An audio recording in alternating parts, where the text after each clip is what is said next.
With the first pick overall, the New Jersey Devils are proud to select from the U.S. program, Jack Hughes.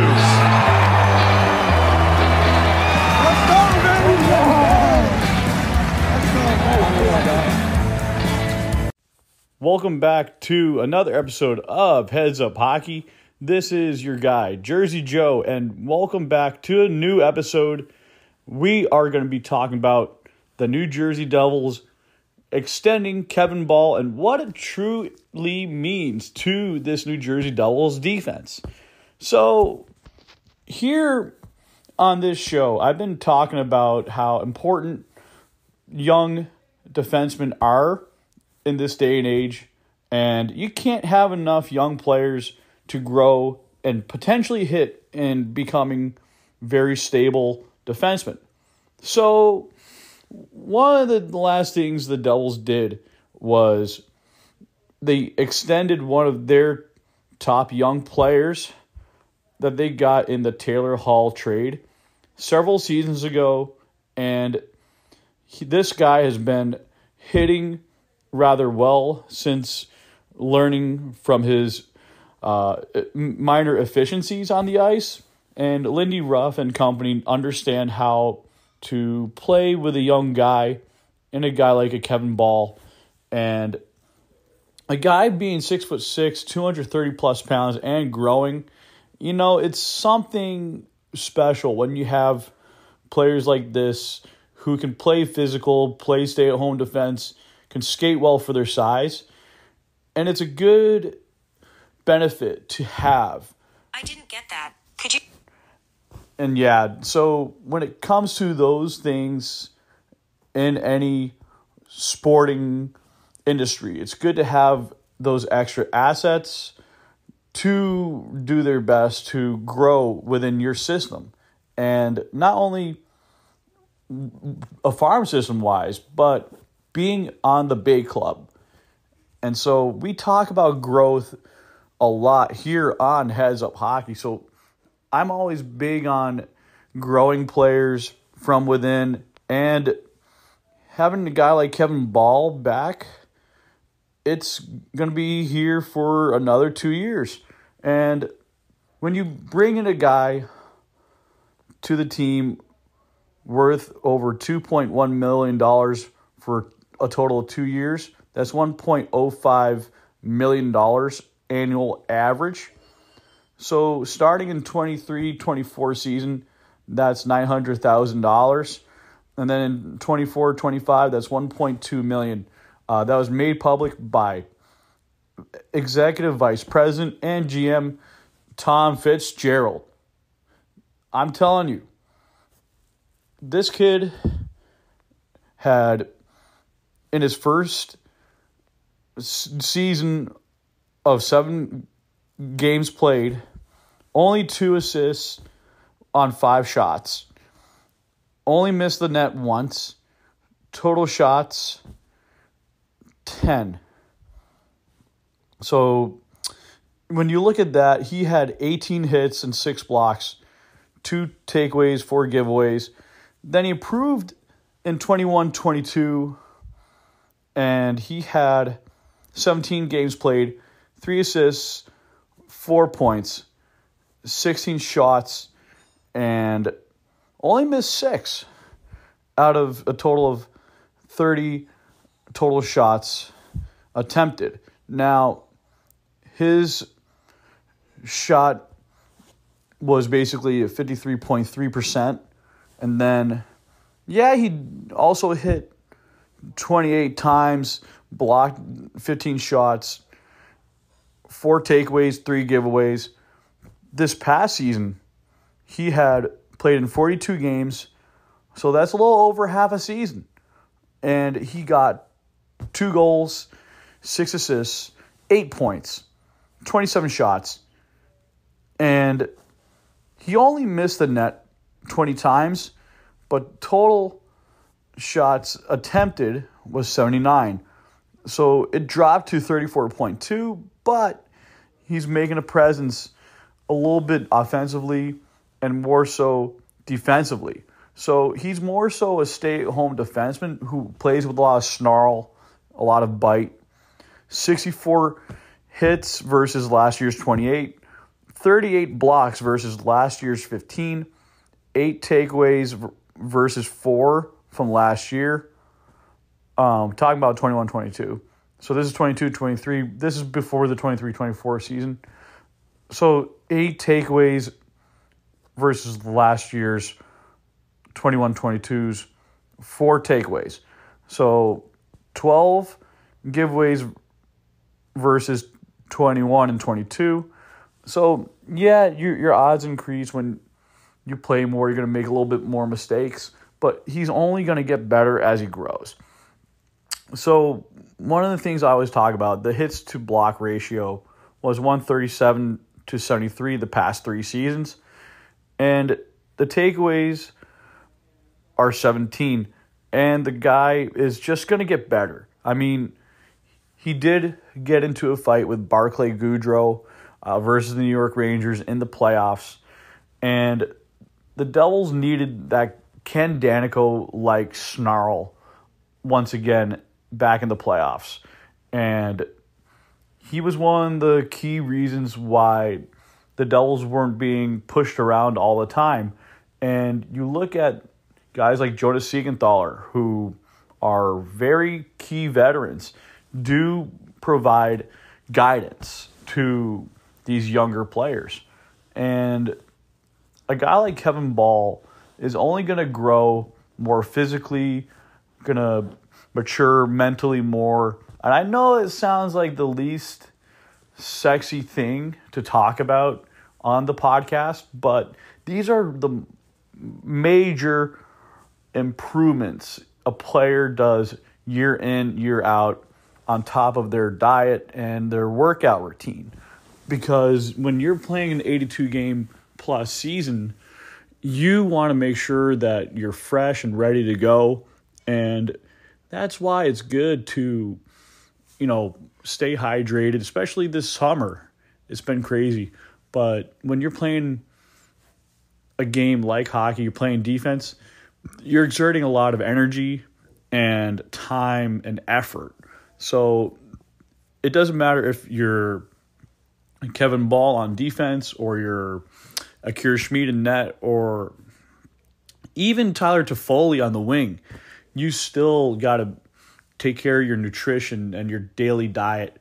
It's important that you not only take care of yourself, but you challenge yourself to more reasonable levels. And always thinking about the upcoming season, I do see Kevin Bahl going for 5 goals, 10 points, possibly, maybe 5 goals, 12 points. And my question is, will he use that hard slap shot of his a little bit more frequently to create more shots on net? That's a good thing to start with. And I do see the Devils being more physical and whatnot because they have a guy like a Colin Miller on the blue line to help be that physical presence, that veteran leader on the right side who can help out the John Marinos of the world to not have that much of a burden. When you have these older and younger guys, more so on your depth chart, you're splitting the workload more evenly, and you're making it more like it's less and less hard on someone else's plate. So you're really dividing up the whole entire pie of responsibilities. Now, when it comes to the Devils this upcoming season, you want to make sure you're going to go play tough against other teams in the Eastern Conference in the Atlantic Division. And one of those teams that's just getting better each year and slightly missing the playoffs being the Buffalo Sabres. They got a lot of tall guys, big, physical, strong. They're getting faster. They're getting more creative. Guys like Tage Thompson, just a scoring machine, can play a power forward game, can snipe. And you look at Owen Power, he can play defense, but he can play more so offense. And you look at the way that Rasmus Dahlin is, he's a big impact player who's starting to take each step each time. And Alex Tuck is a force to be with. And you got to look on the goaltending side. Devon Levi is going to be a really good goaltender for many years in Buffalo. And the Sabres are going to be a very tough out when it comes to the playoffs in the next 2 to 5 years when they make it eventually. And I wouldn't be surprised if they made the wild card and the Islanders make wild card 2 and the Devils get a top 3 spot in the Metro. So that's just something that I see.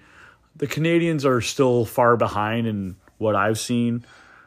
And the Canadians are just, they're redeveloping a lot of players. And it also depends on how well Uri Slafkovsky does. And will David Reinbacher become the Simon Nemec for the Montreal Canadiens on defense, playing offensively and chipping in defensively. So that's another thing that I have a question for, but I still find Ottawa to be the better team, even though they've taken a few steps back recently, but they are stockpiling a lot of players from trades and picking up really good players in the draft.